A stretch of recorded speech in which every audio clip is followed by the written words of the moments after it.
কথিকা 2 চ্যানেলের পক্ষ থেকে আপনাদের সবাইকে স্বাগত জানাচ্ছি আমাদের আজকের পরিবেশনায়। চলছে জহির রায়হান রচিত একটি উপন্যাস তৃষ্ণা। এর আগে দুটো পর্ব পাঠ করেছি, আজ পাঠ করছি তার তৃতীয় পর্ব। 9। না, আর চলে না, এইভাবে আর আমি পারছি না মার্থা। শওকতের গলার স্বর ভারী হয়ে এলো। ভাবছি কোথাও চলে যাব। কোথায় কোথায় জানি না। উঠে দাঁড়িয়ে ঘরের মধ্যে পায়চারি করতে লাগলো শওকত। কোনো মফস্বল শহরে গেলে হয়তো কিছু জুটে যাবে। মার্থা ম্লান হাসল। ওর দিকে কিছুক্ষণ চেয়ে থেকে আস্তে করে বলল, অমন স্বার্থপরের মতো চিন্তা করো কেন? এতে আবার স্বার্থপরের কি হলো? ঘুরে দাঁড়িয়ে ওর দিকে এগিয়ে এলো শওকত। না, তেমন কিছু হয়নি। মুখখানা জানালার দিকে নিয়ে বাইরে তাকালো মার্থা। জাহানারাদের ঘরটা ওখান থেকে দেখা যায়। সে রাতের ঘটনার পরে জাহানারাকে ঘরের ভেতর বন্ধ করে রেখেছে ওর মা। একদিনে 1 মিনিটের জন্যেও মেয়েটাকে বাইরে বেরোতে দেয়নি। ওকে চুপ থাকতে দেখে শওকত পেছন থেকে আবার বলল, স্বার্থপর কেন বললে? মার্থা বাইরে তাকিয়ে বলল, বললাম তো, এমনি। কেন, তোমার কি খুব লেগেছে? জানালার কাছ থেকে সরে এলো সে। ওর গলার স্বরে ঈষৎ ঝাঁজ। শওকত বলল, তোমাকে বললে তোমারও লাগতো? ওর গলার স্বরে ঈষৎ গাম্ভীর্য। দুজনে অনেকক্ষণ চুপ করে রইল ওরা। নিচের নাচের দল জোরে গ্রামোফোন বাজাচ্ছে আর হল্লা করছে। মাঝে মাঝে কি যেন কৌতুক শব্দ করে হেসে উঠছে ওরা। সহসা মার্থা বলল, ওরা বেশ আছে। বলতে গিয়ে গলাটা কেঁপে উঠল ওর। শওকত নড়ে চড়ে বসল। মনে হলো যেন একটা দীর্ঘ শ্বাস ছাড়ল সে। ছোট্ট করে বলল, মার্থা জানালার পাশ থেকে মুখ ঘুরিয়ে একবার দেখল তাকে। তারপর আবার বাইরে মুখখানা ফিরিয়ে নিল সে। মহসিন মোল্লার বউ তার 6 মাসের বাচ্চাটাকে কোলে নিয়ে দুধ খাওয়াচ্ছে আর কি একটা ছড়া কাটছে গুনগুন করে। সেদিকে চেয়ে থেকে মার্থা বলল, আমারও আর কিছু ভালো লাগছে না, ভাবছি কোথাও চলে যাব। যেতে ইচ্ছে হলে যাও না, আমি কি তোমাকে ধরে রেখেছি নাকি? আমাকে ওসব কথা শোনাচ্ছ কেন?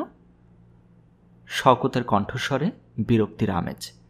চেয়ার ছেড়ে উঠে দাঁড়িয়ে আবার ঘরময় পায়চারি শুরু করে দিল সে। নাকি আমাকে ভয় দেখাচ্ছ? তুমি চলে গেলে আমি খাবো কোথায়, চলবো কেমন করে? আমি কি সে কথা বলেছি তোমায়? শওকত নিজেও ভাবতে পারেনি মার্থা অত জোরে চিৎকার করে উঠবে। ওর চোখে দুফোঁটা পানি টলটল করছে, ঠোঁট জোড়া কাঁপছে, রাগে কিংবা অভিমানে। দুনিয়াতে শুধু নিজের দিকটাকেই বড় করে দেখতে শিখেছ, অন্যের কথা একটুও ভাবো না। বাইরে বারান্দায় 2-1 উৎসাহী শ্রোতার ভিড় জমতে দেখে শওকত চাপা গলায় বলল, চিৎকার করছো কেন? আস্তে কথা বলা যায় না? টপ করে একটা ফোঁটা মাটিতে পড়ে যাওয়ার মুহূর্তে মুখখানা ওর দিক থেকে আড়াল করে নিল মার্থা। হয়তো একটা দীর্ঘ শ্বাস ছাড়ল। কিছুক্ষণ নীরবে দাঁড়িয়ে রইল সে। তারপর অত্যন্ত মৃদু গলায় বলল, চলি। বলে আর সেখানে অপেক্ষা করল না সে। টেবিলের উপরে রাখা হারিকেনের হলদে সলতেটার দিকে নীরবে তাকিয়ে রইল শওকত। নিচে কুকুর দুটো সেই কখন থেকে চিৎকার শুরু করে দিয়েছে, এখনও থামেনি। বারান্দায় যারা কান পেতে ছিল তারা হতাশ হয়ে ফিরে গেছে ঘরে। বৌমারা কেরানের বউটা মার খেয়ে কাঁদছে। অস্থিরভাবে অনেকক্ষণ ঘরময় পায়চারি করল শওকত। কিছুই ভালো লাগছে না। ইচ্ছে করছে দুটো ইট খুলে নিয়ে কুকুর দুটোর মাথা লক্ষ্য করে মেরে ওদের চিরদিনের জন্য চুপ করিয়ে দিতে, কিংবা বৌমারা কেরানের বউটের গলা টিপে ধরে বলতে, চুপ করো। না, তাও নয়। ইচ্ছে করছে বুড়ো আহমেদ হোসেনের কাছে ছুটে গিয়ে বলতে, কোথায় নিয়ে যাবে বলেছিলে না আমায়, নিয়ে চলো। হঠাৎ পায়চারি থামিয়ে টেবিলের উপর থেকে হারিকেনটা তুলে নিল শওকত। তারপর অকস্মাৎ ওটাকে মেঝের উপরে ছুঁড়ে মারল সে। ঝনঝন শব্দে হারিকেনের কাঁচটা ভেঙে টুকরো হয়ে গেল। শব্দটা বেশ ভালো লাগলো শওকতের। চারপাশে গাঢ় অন্ধকার। মনে হলো যেন 17 বছর আগে ফিরে গেছে শওকত। সারা কলকাতা অন্ধকার, ব্ল্যাক আউট। খিদিরপুরের ডকে একটা আলোও জ্বলছে না।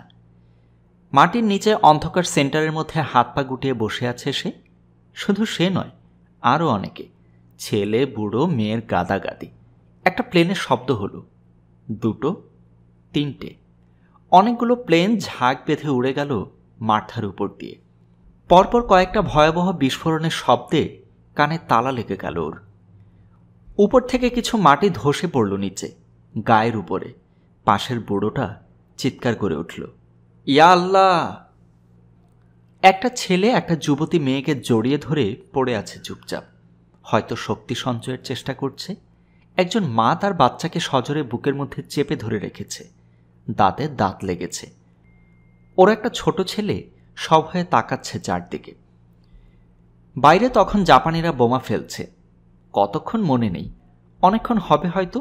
ধীরে ধীরে সব শান্ত হয়ে গেল, একটি অস্থির নীরবতা। তারপর আবার সাইরেন বেজে উঠল, প্রথমে একটা, তারপর অনেকগুলো একসঙ্গে। মাটির গুহা থেকে একে একে বাইরে বেরিয়ে এলো ওরা। তখনও অন্ধকার আর ধোয়া। মাথায় লোহার টুপি পরা এআরপির লোকগুলো ছুটোছুটি করছে চারপাশে, ওদের হাতে টর্চ, পায়ে বুট জুতো। অন্ধকারে হাঁটতে গিয়ে পায়ের সঙ্গে কি যেন লাগছে ওর। ঝুঁকে পড়ে ভালো করে দেখল শওকত, একটি মেয়ে। হ্যাঁ, 16-17 বছরের যে মেয়েটা সারাদিন ডকে ভিক্ষে করে বেড়াতো, সে। নরম বুকটা রক্তে ভিজে আরও নরম হয়ে গেছে। না, বেঁচে নেই, অনেকক্ষণ আগেই মরে গেছে। শওকতের মনে হলো বুক উঁচু ধান ক্ষেতের মাঝখানে শুয়ে থাকা মেয়ে আমেনা। না, আমেনা নয়, ভিখারিনী মেয়ে সকিনা। সকিনাও নয়, মার্থা। অন্ধকারে একটা দীর্ঘ ছায়ার মতো দোরগোড়ায় দাঁড়িয়ে মার্থা। মার্থা বলল, বেহায়ের মতো আবার এলাম। শওকতের কাছ থেকে কোনো সাড়া না পেয়ে ইতস্তত চারপাশে তাকালো সে। বাতি কি হলো? আমি নিভিয়ে দিয়েছি, আস্তে করে জবাব দিল শওকত। ভেতরে এসো না, কাঁচে পা কাটবে। শেষের কথাটা বিশেষ জোরের সঙ্গে বলল না সে। মার্থা একবার মেঝের দিকে তাকালো, কিছু দেখতে পেল না। তারপর মৃদু গলায় বলল, ভেতরে আমি আসবো না, ভয় নেই। তোমাকে একটা কথা জানাতে এসেছিলাম। কাল বিকেলে একবার দোকানে এসো। যে লোকটাকে তোমার চাকরির কথা বলেছিলাম সে আসবে, ওর সঙ্গে আলাপ করিয়ে দেব তোমার। কথাটা শেষ করে আর সেখানে দাঁড়ালো না মার্থা, উত্তরের অপেক্ষা করল না। খোলা দরজাটা ভেজিয়ে দিয়ে চলে গেল সে। না, মাথাটা ভীষণ ঝিমঝিম করছে, কিছুই ভালো লাগছে না ওর। রাত এখন কটা বাজে কে জানে। কুকুরগুলো এখন আর চিৎকার করছে না। বৌমারা কেরানির বউ কান্না থামিয়ে চুপ করে আছে, হয়তো ঘুমোচ্ছে সে, কিংবা মাতাল স্বামীর সেবা করছে। সারা বাড়িতে কেমন একটা ভয়াবহ নির্জনতা, যেন মানুষজন কেউ নেই। হঠাৎ নিজেকে বড় একা মনে হলো ওর। মনে হলো এই অন্ধকার ঘরে একা থাকতে ভয় লাগছে আজ। বন্ধ দরজাটা খুলে বাইরে বেরিয়ে এলো শওকত। সারা বাড়িতে গোরস্থানের নীরবতা আর কবরের মতো অন্ধকার। বাড়ির বিড়ালটাও আজ ঘুমোচ্ছে, একবারও তার ডাক শোনা যাচ্ছে না। সিঁড়ির প্রত্যেকটা ধাপ গুনে গুনে নিচে নেমে এলো সে। সামনে কিছু দেখতে পাচ্ছে। হাত দিয়ে পাশের দেয়ালটাকে একবার পরখ করে নিল, ঠিক আছে। ধীরে ধীরে মার্থার ঘরের সামনে এসে দাঁড়ালো শওকত। আস্তে করে একটা টোকা দিলে দরজায়, কোনো সাড়া নেই। আরেকটা দিল, এবার একটু জোরে। ভেতরে নড়াচড়ার শব্দ হলো। কে? মার্থার গলার স্বর। শওকত সঙ্গে সঙ্গে বলল, আমি মার্থা, আমি। গলা দিয়ে আওয়াজ বেরোলো না ওর, শুধু একটা মৃদু ক্ষীণ ধ্বনি বাতাসে ঈষৎ কাঁপন জাগিয়ে মিলিয়ে গেল। মার্থা তার ঘরে বাতি জ্বালালো। দেয়াশলাইয়ের কাঠের শব্দটাও কান পেতে শুনল শওকত। ধীরে ধীরে ভেতর থেকে দরজাটা খুলল সে, হাতে ওর একটা মোমবাতি। শওকতকে দোরগোড়ায় দাঁড়িয়ে থাকতে দেখে অবাক হলো মার্থা। বিস্ময় ভরা চোখে ওর দিকে তাকিয়ে থেকে কি যেন বলতে যাচ্ছিল সে, কিন্তু বলতে পারল না। শওকত ওর হাতের মোমটা ফু দিয়ে নিভিয়ে দিল। তারপর মুহূর্তে মার্থাকে দুহাতে বুকের মধ্যে টেনে নিল সে। শক্ত কাঠের মতো একটা দেহ। নিজেকে ছাড়িয়ে নিতে চেষ্টা করল মার্থা, পারল না। ওর শুকনো ঠোঁটে একটা তীব্র চুম্বন এঁকে দিল শওকত। আরেকটা, আরও একটা। না, জোর করে ওর আলিঙ্গন থেকে নিজেকে মুক্ত করে নিল মার্থা। তারপর ছুটে গিয়ে বিছানায় পড়ল। বালিশে মুখ গুজে ঠুকরে কেঁদে উঠল সে। মার্থা কাঁদছে। অসহায়ভাবে একবার বিছানার দিকে তাকালো শওকত। মার্থাকে এভাবে কোনোদিন কাঁদতে দেখেনি সে। কি করবে ভেবে পেল না। একটু পরে শওকত অনুভব করল ওর হাত পা ভীষণভাবে কাঁপছে, আর হৃৎপিণ্ডটা গলার কাছে এসে ধুক ধুক শব্দ করছে। হঠাৎ শওকতের মনে হলো, মার্থার কান্নার শব্দে যদি বাড়ির সবাই জেগে গিয়ে এদিকে আসে তাহলে? না, মার্থার এভাবে ঢুকরে কান্নার কোনো কারণ খুঁজে পেল না শওকত। যেন কেউ মারা গেছে ওর। মার্থা বিলাপ করছে। শওকত সব হয়ে তাকালো চারদিকে। তারপর ধীরে ধীরে বাইরে বেরিয়ে এলো সে। অন্ধকার। এক হাত দূরে কি আছে বোঝা যায় না। পুরো বাড়িটা তমিশ্রায় ঢেকে আছে।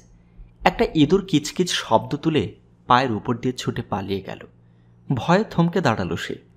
নিজের নিঃশ্বাসের আওয়াজ ছাড়া আর কিছু শুনতে পাচ্ছে না। কিছু দূর এগিয়ে যাওয়ার পর শওকতের মনে হলো আশেপাশের দেয়ালগুলো যেন দেখতে পাচ্ছে সে। এদিকে আলো বাড়ছে। শওকত অবাক হলো।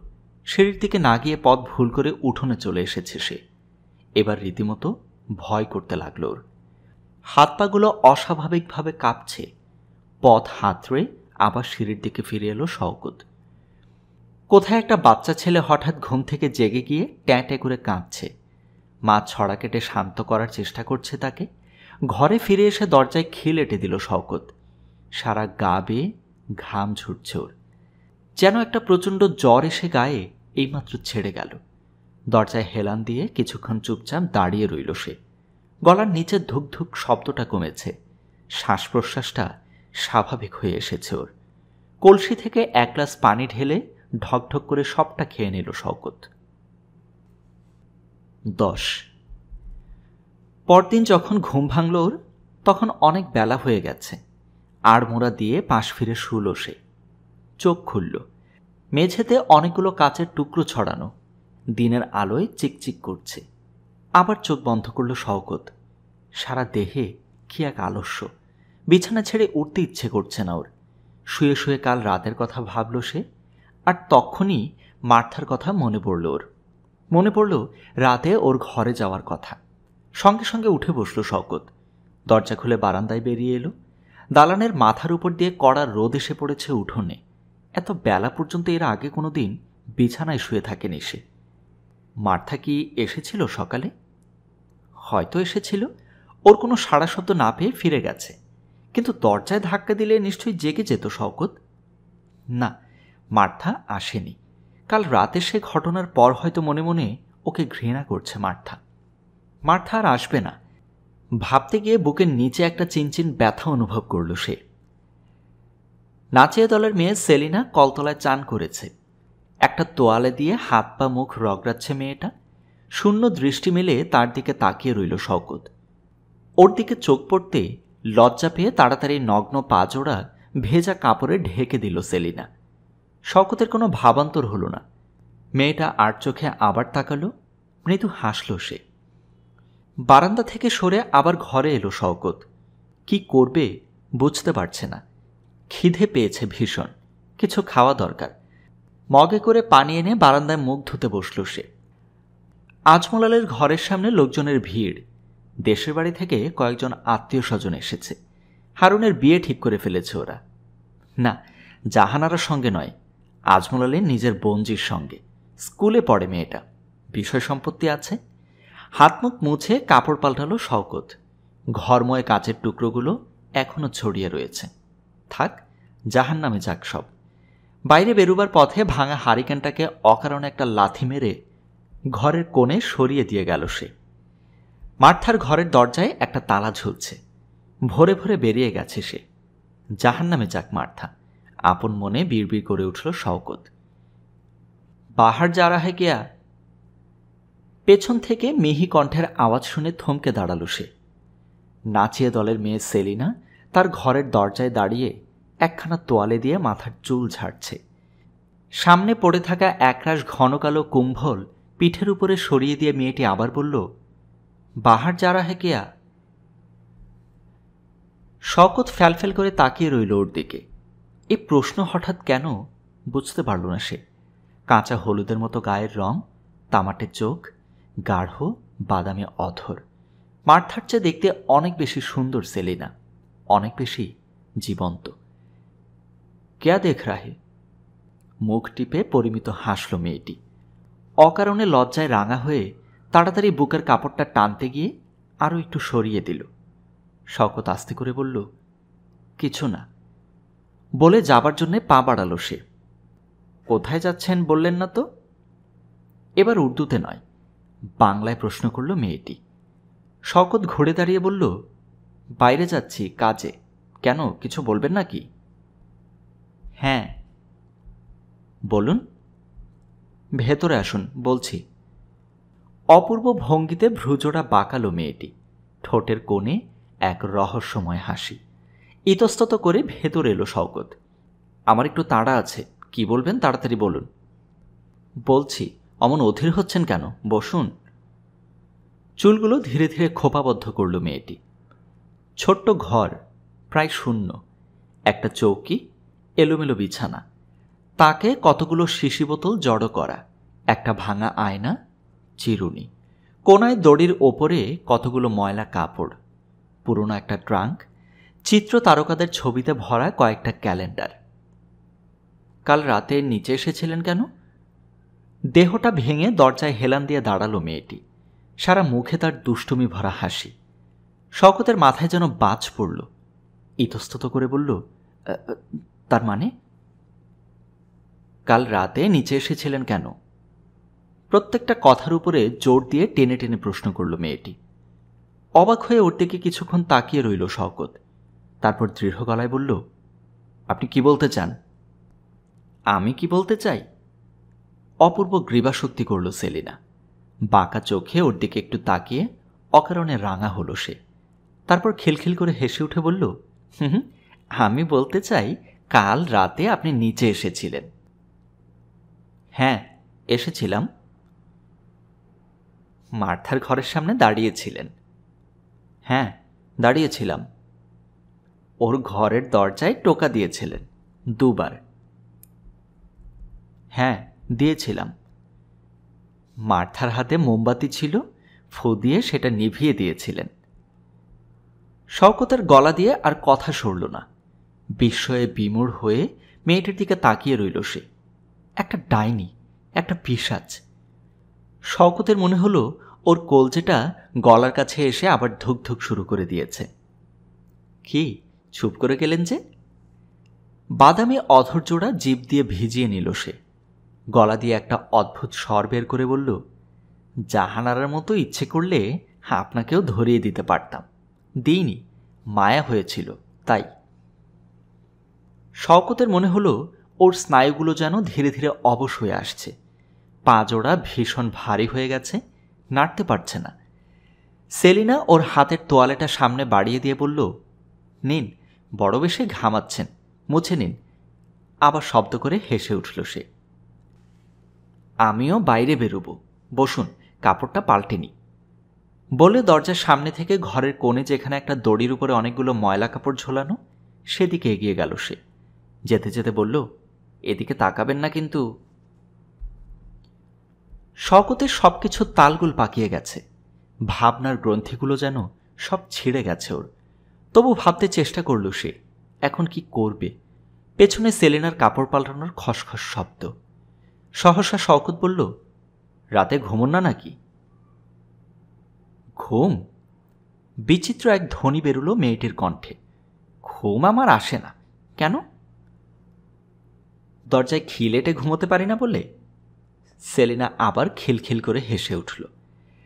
কাঁচা হলুদ মাংসের দেহটা হরিদ্রার শাড়িতে পেঁচিয়ে নিয়ে শওকতের সামনে এসে দাঁড়ালো সে। আরও বসতে ইচ্ছে করছে বুঝি? শওকত সঙ্গে সঙ্গে উঠে দাঁড়ালো। দাঁড়াতে গিয়ে মাথাটা ঝিমঝিম করে উঠল ওর। করিডোরে কয়েকটা বাচ্চা ছেলে মাটির পুতুল নিয়ে খেলা করছে বসে বসে। কলতলায় কতগুলো এঁটো বাসন ছড়ানো, কয়েকটা কাক সেখানে খাবারের কণা খুঁজছে। কুকুরটা মাঝে মাঝে চিৎকার করে তাড়া দিচ্ছে ওদের। ছুটে যাচ্ছে, কিন্তু ধরতে পারছে না। নিষ্ফল আক্রোশ শুধু লাফাচ্ছে। আরও 2টো করিডোর পেরিয়ে বাইরে বেরিয়ে এলো ওরা। কুষ্ঠ রোগীটা রকের উপর বসে বসে ঝিমুচ্ছে, চারপাশে ভনভন করছে মাছি। না, লোকটা পড়ে গলে পড়বে, কিন্তু মরবে না। শওকত আপন মনে বিড়বিড় করল, সেলিনা ওর খুব কাজ ঘেঁষে হাঁটছে, ওর কাঁধটা এসে মাঝে মাঝে ধাক্কা দিচ্ছে ওর গায়ে। শওকতের সমস্ত শরীর শিরশির করে উঠল। সহসা দৌড়ে গিয়ে একটা চলন্ত বাসের উপরে উঠে পড়ল সে। পেছনে তাকালো না, তাকাবার সাহস হলো না ওর। সংক্ষিপ্ত ব্লাউজের নিচে আড়াল করে রাখা একজোড়া উদ্যত যৌবন ওকে পেছন থেকে ব্যঙ্গ করছে। করুক, সামনে এগিয়ে গিয়ে একটা শূন্য সিটের উপরে বসে পড়ল শওকত। কিন্তু পেছনে তাকানোর লোভের হাত থেকে নিষ্কৃতি পেল না। আর চোখে দেখল হরিদ্রা শাড়ির আঁচল বাতাসে পতপত করে উঠছে। স্তম্ভিত বিস্ময়ে বাসটার দিকে কিছুক্ষণ তাকিয়ে থেকে ধীরে ধীরে বাসার পথে ফিরে যাচ্ছে সেলিনা। 11। তারপর বলো, বলে যাও, থামলে কেন? চায়ের কাপটা শব্দ করে পিরিচের উপর নামিয়ে রাখল বুড়ো আহমেদ হোসেন। ঘিঞ্জি গলির মাথায় দরমায় ঘেরা রেস্তোরাঁর অসমতল টুলের উপরে দুজনে বসে। শওকত বলল, বললাম তো সব, আর কি বলবো? মুখের মধ্যে আঙুল ঢুকিয়ে দিয়ে কি যেন আটকে ছিল সেটা বের করল বুড়ো আহমেদ হোসেন। ভেজা আঙুলটা নাকের কাছে এনে শুকল, তারপর বিড়বিড় করে বলল, শালার তুমি একটা উল্লুক। মেয়েটাকে চুমু দিতে গিয়েছিলে কেন? কামড়ে দিতে পারলে না? কসম করে বলছি, তাহলে আর কাঁদতো নাও। আরে বাবা, এসব মেয়ে আমার অনেক আগে দেখা আছে, 17 বছর ধরে দেখছি। শওকত সঙ্গে সঙ্গে প্রতিবাদ করল, না না, তুমি মার্থাকে জানো না, ও খুব ভালো মেয়ে। ভালো? কথাটা বলতে গিয়ে অট্টহাসিতে ফেটে পড়ল বুড়োটা। কোন ব্যাটা আছে এই শহরে বুকে হাত দিয়ে বলতে পারে আমি ভালো? সব জোচ্চোর, বদমাস। আমার ছেলেটাকে যেদিন 20 বছর ঠুকে দিল সেদিন বুঝে ফেলেছি, চিনে ফেলেছি সবাইকে। বাদামতলের নিষিদ্ধ এলাকায় কি একটা খুনের মামলায় জড়িত হয়ে ছেলে তার জেল খাটছে।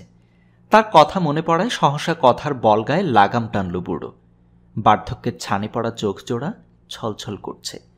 অকস্মাৎ চিৎকার করে উঠল সে, বাদামতলি খারাপ, আর তোমরা কি? ওই তো বেটা আলী খান কন্ট্রাক্টর, ফর্সা জামা কাপড় পরে ঘুরে বেড়ায়, বই বই গাড়ি হাঁকায়, আলিশান বাড়িতে থাকে, 3-3টে বউ ঘরে শালার, কেউ খোঁজ রাখে? রোজ রাতে 2 বউকে বেটা বড় বড় সাহেবদের বাড়িতে ভেট পাঠিয়ে কন্ট্রাক্টর বাগায়। একটাকে রেখে দিয়েছে নিজের জন্যে, ওটা কাউকে ছুতে দেয় না। কেউ খোঁজ রাখে? বলতে গিয়ে খক খক করে কিছুক্ষণ কাশল সে। মুখে আসা থুতুগুলো আবার গিলে নিয়ে বলল, যাকগে, তোমার একটা চাকরির দরকার বলছিলে, তাই না? হ্যাঁ, যাই পাও একটা জুটিয়ে দাও, যদি তোমার খোঁজে থাকে। উৎসাহে টেবিলের উপর ঝুঁকে এলো শওকত।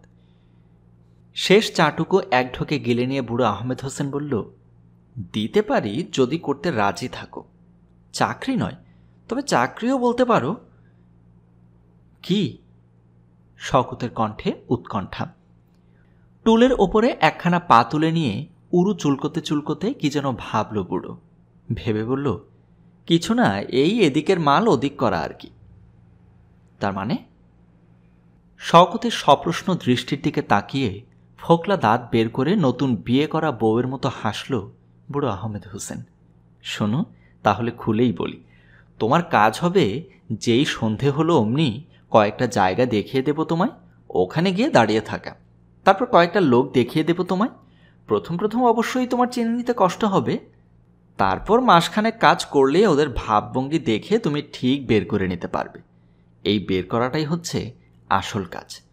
তারপর একটা কথা শিখিয়ে দেব তোমায়, ওই কথা গিয়ে ওদের কানে কানে বলবে, ব্যাস। তারপরের কাজটা একেবারে পানির মতো সহজ। কতগুলো বাড়ি দেখিয়ে দেব তোমায়, লোকগুলোকে সঙ্গে করে এনে সেই বাড়িগুলোতে পৌঁছে দিয়ে যাবে।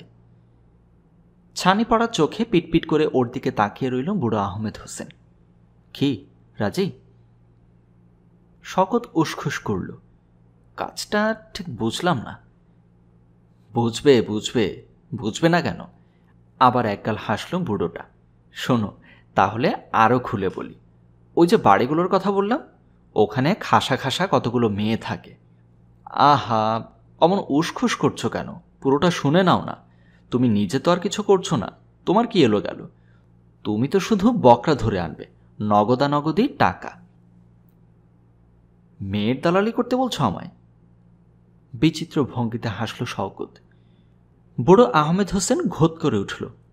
এই তো এবার মুখ খারাপ করতে হয় আমার।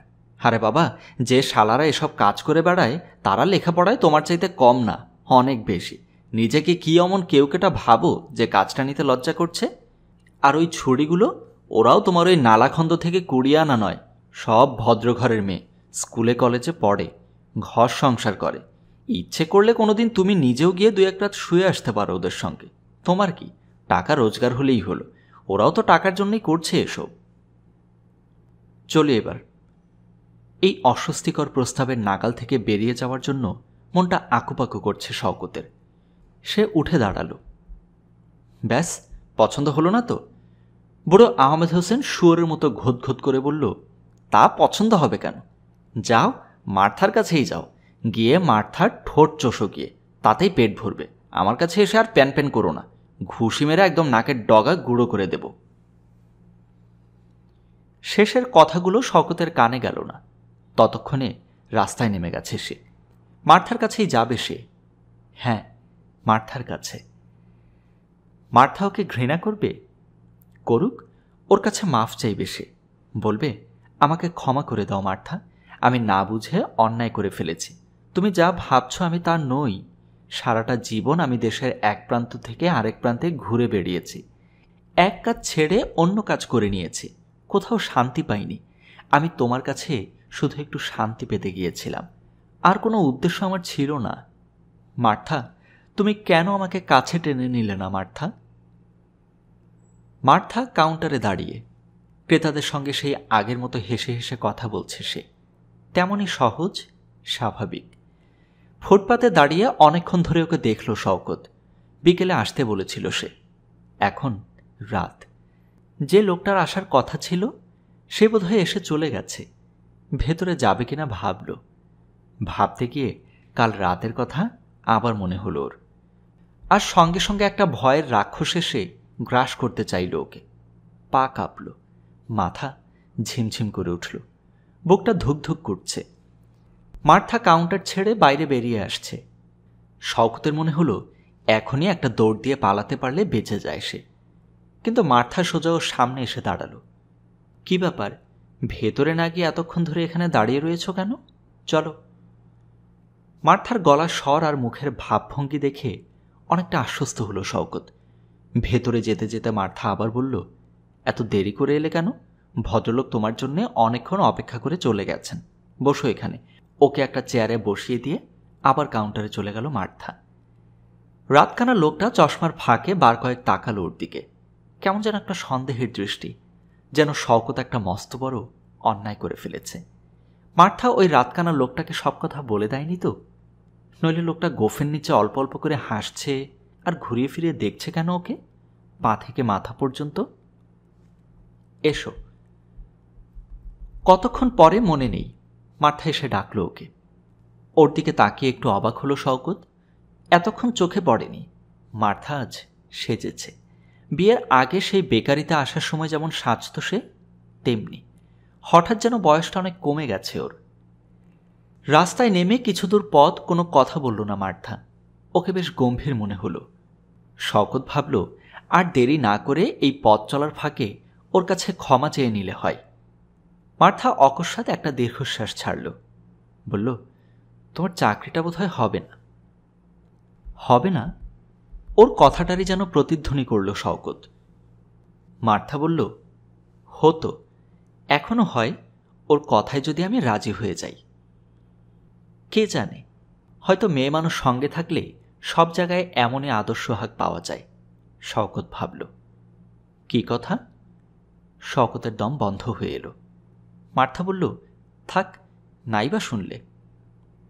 শওকত শুনে ছাড়বে, বলল, বলোই না। মার্থা বলল, লোকটা আমাকে দিন কয়েকের জন্যে ওর সঙ্গে কক্সবাজার বেড়াতে যেতে বলছিল। কেন? মার্থা ম্লান হাসল। তোমাকে চাকরি দেওয়ার জন্যে। ততক্ষণে একটা সেলুনের সামনে এসে দাঁড়িয়েছে ওরা। শওকত বলল, এখানে কি? মার্থা ওর মুখের দিকে ইঙ্গিত করে বলল, মুখের দাড়িগুলো কত লম্বা হয়ে গেছে, একবার আয়নায় গিয়ে দেখো, চলো শেভ করে নাও। এখন? এই রাতে? হ্যাঁ এখন, যাও ঢোকো। মার্থার চোখে মুখে শাসনের ভঙ্গি। ভালোই লাগলো শওকতের। কাল রাতের কথা হয়তো ভুলে গেছে মার্থা। খোদা, ওকে সব ভুলিয়ে দাও। সেলুনের লোকগুলো টেরিয়ে টেরিয়ে দেখছে মার্থাকে। হাত জোড়া কোলে নিয়ে মার্থা এক কোণে চুপচাপ বসে। যে লোকটা ওর মুখে সাবান ঘষছে তার যেন কোনো তাড়া নেই, অফুরন্ত অবসর। অথচ এর আগে যখন সেলুনে দাড়ি কামাতে এসেছে সে, তখন লোকগুলো এত তাড়াহুড়ো করেছে যে অর্ধেকটা দাড়ি থেকে গেছে মুখে। ব্যাগ থেকে পয়সা বের করে পাওনা চুকিয়ে দিল মার্থা। তারপর আবার রাস্তায় নেমে এলো ওরা। মার্থা বলল, আজ আর বাসায় ফিরে গিয়ে রান্নাবান্না করতে পারবো না, চলো একটা রেস্টুরেন্টে গিয়ে খেয়ে নেব। মার্থার গলায়, কথায়, অভিব্যক্তিতে সামান্য জড়তা নেই। অথচ কাল রাতে বালিশে মুখ গুজে মেয়েটা কেমন ঢুকরে কাঁদছিল। শওকতের মাথায় আবার সবকিছু তালগোল পাকাতে শুরু করেছে। একটা জট খুলতে গিয়ে সহস্র জটে জড়িয়ে যাচ্ছে চিন্তার সুতোগুলো। রেস্টুরেন্টের একটা কোণ বেছে পাখার নিচে গিয়ে বসলো ওরা। মার্থা শুধালো, কি খাবে বলো? শওকত শুধালো, তুমি কি খাবে বলো? মার্থা বলল, আমি শুধু এক কাপ চা খাবো, আমার খিদে নেই। বারে, আমি একা খাবো? হ্যাঁ, তুমি খাবে আর আমি বসে বসে তোমার খাওয়া দেখব। এতক্ষণে এক টুকরো হাসি ঝিলিক দিয়ে গেল ওর মুখে। কি খাবে বলো? কাবাব পরোটা। অর্ডার দেওয়ার কিছুক্ষণের মধ্যে এসে গেল। মার্থা তার কথা মতো বসে বসে ওর খাওয়া দেখল। মাঝে মাঝে দু একটা কথা বলল সে। বলল, সকালে অমন মোষের মতো ঘুমোচ্ছিলে কেন? দরজায় কত ধাক্কা দিলাম, জাগলে না। দুপুরে নিশ্চয়ই খাওয়া দাওয়া হয়নি। না, তোমাকে নিয়ে আর পারি না। দেখো তো শেভ করে নেয় তোমাকে এখন কত ভালো দেখাচ্ছে, কিরকম বিশ্রী আর রোগা রোগা লাগছিল। বলল, পরোটা রেখে দিলে কেন, খেয়ে নাও, আর একটা কাবাব আনতে বলবো? কাল রাতের একটু চিহ্নও নেই মার্থার চোখে মুখে। তবু রিকশায় উঠে শওকত ভাবল মার্থার কাছ থেকে এই ফাঁকে ক্ষমা চেয়ে নিতে হয়। শওকত ডাকল, মার্থা। মার্থা বলল, কি? শওকত ঢোক গিলল, একটা কথা বলবো। বলো। তুমি নিশ্চয়ই আমার উপর রাগ করেছ, তাই না? কেন রাগ করব কেন? মুখ ঘুরিয়ে শওকতের দিকে তাকালো সে। পরক্ষণে যেন রাগ করার কারণটা মনে পড়ে গেল ওর, আর সঙ্গে সঙ্গে মুখখানা কেমন কালো হয়ে এলো মার্থার। শওকত লক্ষ্য করল। মার্থা বলল, ওহ, বলে চুপ করে রইল সে। অন্ধকার গলি দিয়ে এগিয়ে চলেছে রিকশাটা। দুজনে নীরব। কি অসহ্যই নীরবতা। শওকতের মনে হলো এখনই ভেঙে পড়বে সে। মার্থা ধীরে ধীরে বলল, সত্যি এটা তোমার কাছ থেকে আশা করিনি।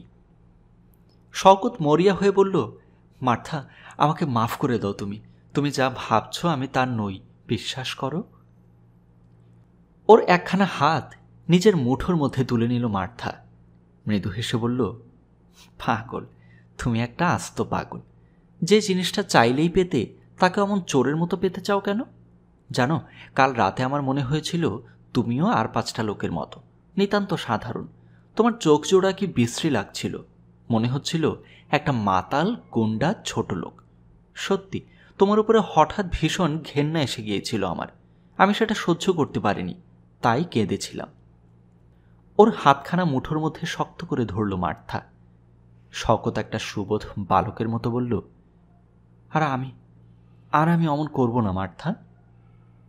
মার্থা হাসল, পাগল। রিকশাটা বাড়ির কাছাকাছি এসে পড়েছে। পুরো পাড়াটা ঝিমুচ্ছে ঘুমের ঘোরে। শওকত আস্তে করে ডাকল, মার্থা। মার্থা ওর হাতটা কোলের কাছে টেনে নিয়ে বলল, বলো।